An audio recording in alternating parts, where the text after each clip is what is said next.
this lightning talk. So before understanding like what we are going to look into this lightning talk, I would like to introduce myself. I am Prachiti Talgulkar, a Red Hatter, currently working in an OpenShift team as an associate software quality engineer.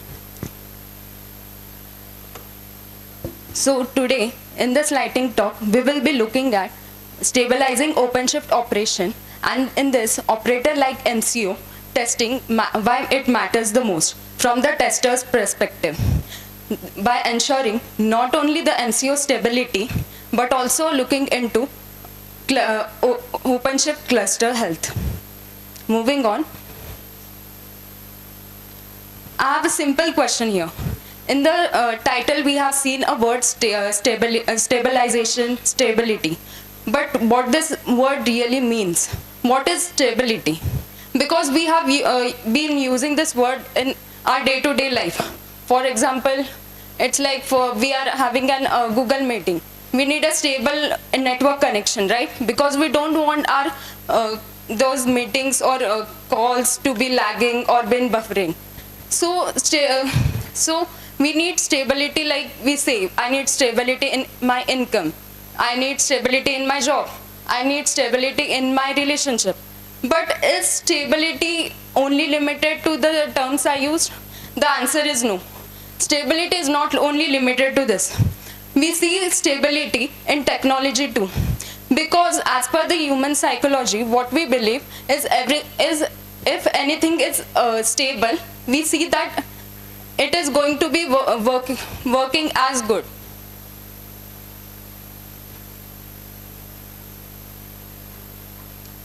So we will be looking into why we need a stable product. When we say we need a stable product, let's take an example. Suppose we are using any banking application, or we want to do any payment to someone. We are going to do a payment to a person, and we need to do it on the urgent basis.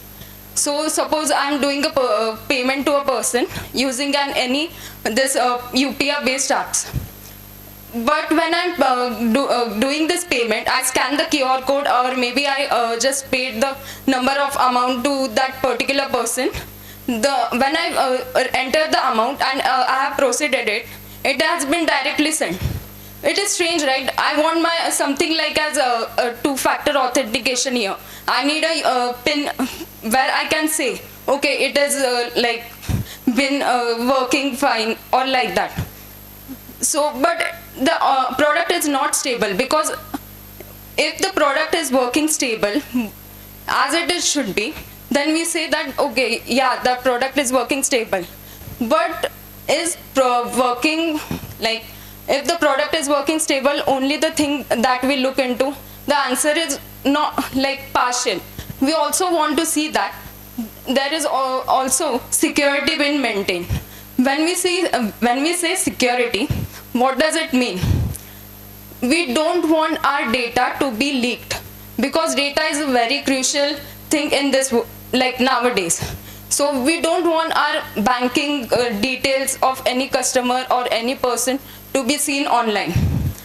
So it's not only like about this, but also in today's world, when we say there is a tough competition.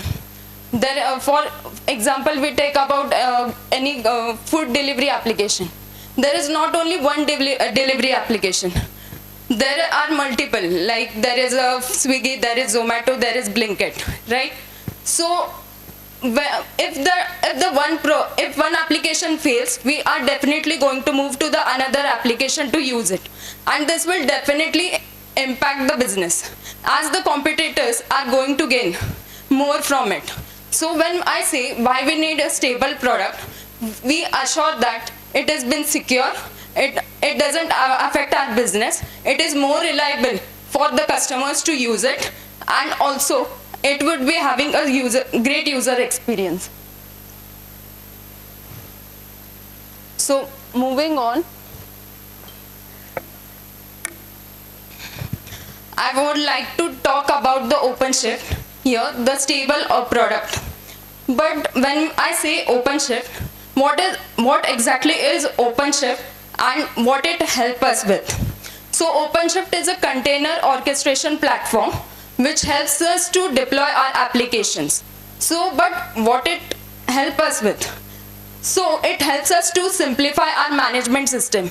So for example, if we are using OpenShift, it helps us to manage our things. For whether it has been like automating it, scaling it, it becomes really easy by using OpenShift. And also it doesn't is limited to these things, but also it side by side looks into the built-in security and compliance. When I say built-in security and compliance, there is a feature that OpenShift provides, that is a role-based access control. And also OpenShift doesn't discriminate for the developers. Where I say don't discriminate for developers, I mean that the developers can more focus on their code-based writing rather than saying how to deploy their application. And it is like OpenShift also helps the developer to get into the CI/CD.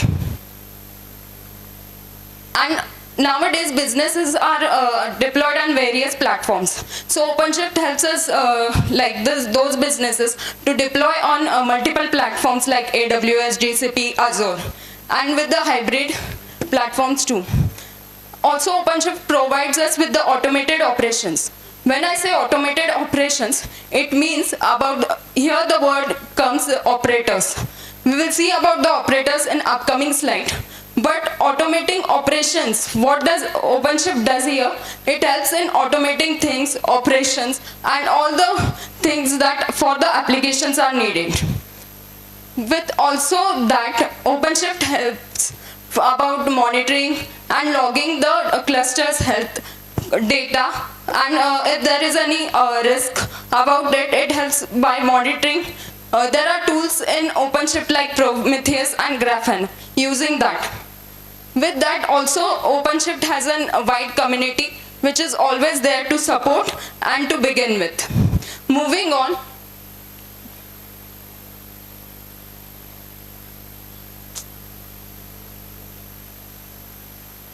we will see about what exactly operator does in OpenShift. As I said in previous slide, there is an operator who is always there to help us. So imagine you have like a phone software update or anything. Usually what we see, there is a notification there that suppose you have update.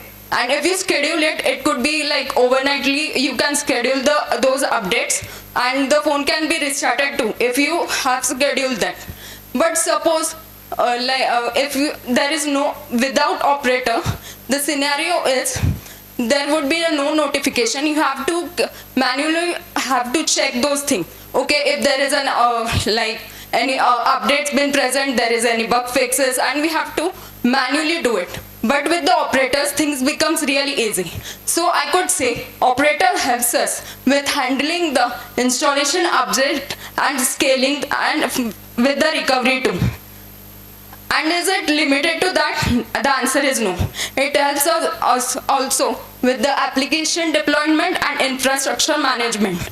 And when we say the application management, here comes to how to deploy it, configure it, and maintain it. But where are these operators present exactly? These operators are present on the cluster in the pod.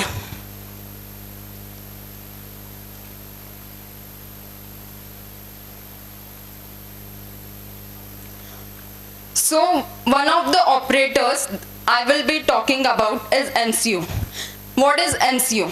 MCO is a machine config operator. And when I say why testing it matters, we will see it in upcoming slides.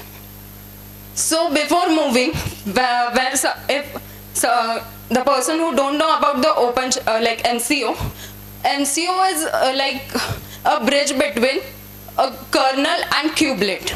When I say it is a bridge between kernel and kubelet, we'll go back little bit and understand what does it mean. So in previous version, as we can see in this diagram, like in the OpenShift 3 and 4, the operating system and OpenShift platforms were performed differently. Like what I mean here is, if we want to do the the operation like updating, the operating system and the OCP platform has to be updated differently. But in the later, like in the early versions of OpenShift 4, they were been maintained between. So the OpenShift, like in the OpenShift, MCO act as a bridge between to help in updating things. But it is only limited to that? The answer is definitely no. MCO also helps in applying machine configuration. So in this, I have given an example of what does machine configuration look like. Machine configuration are those YAML scripts which we can apply on the nodes, and if we want to interact with the operating system, and if we want to apply it with the help of MCO, it becomes really easy.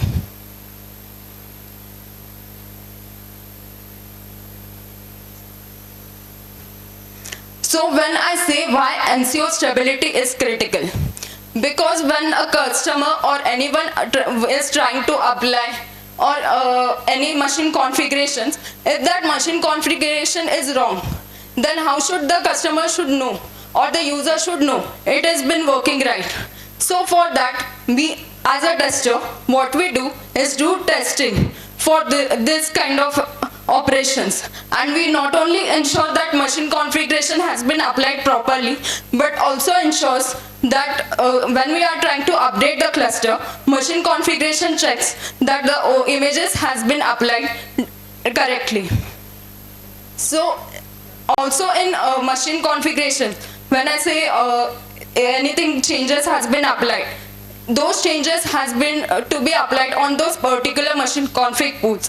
If in those machine config pools, if some nodes have not been updated correctly, for those there is a configuration drift, which is an issue where some machines have applied the correct configuration and some machines have not been applied the correct the new configuration.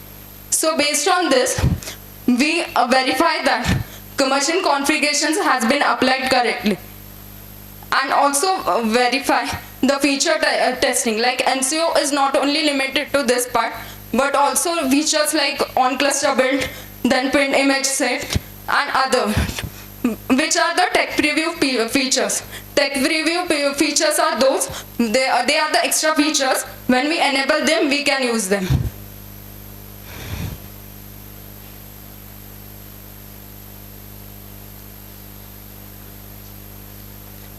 And at the end, I would say, when we say we want a healthy cluster, it is not only limited to the machine config operator, because it is an operator.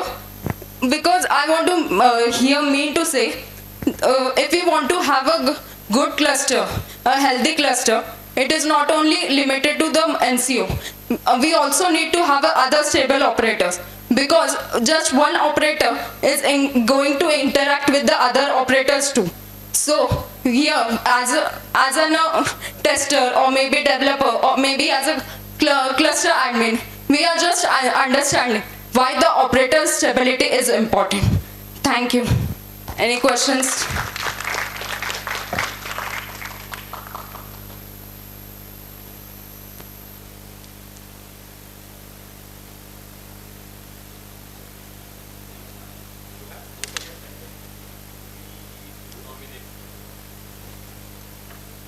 The presentation was awesome. Okay, you took time to build the environment first. Thanks for it, because that is the reason why we could connect the dots.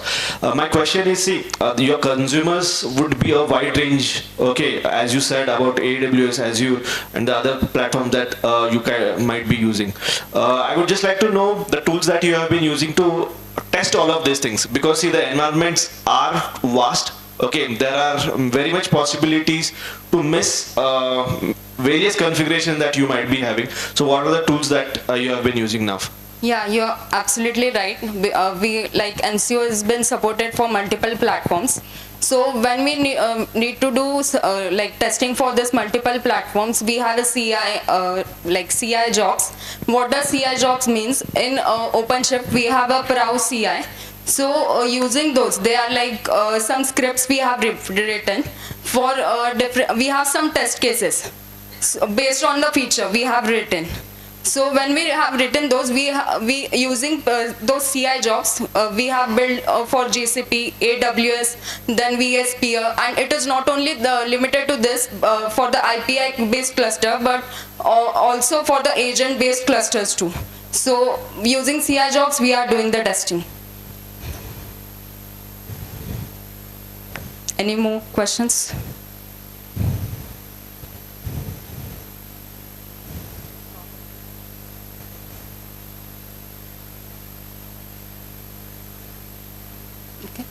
Okay. Thank you all.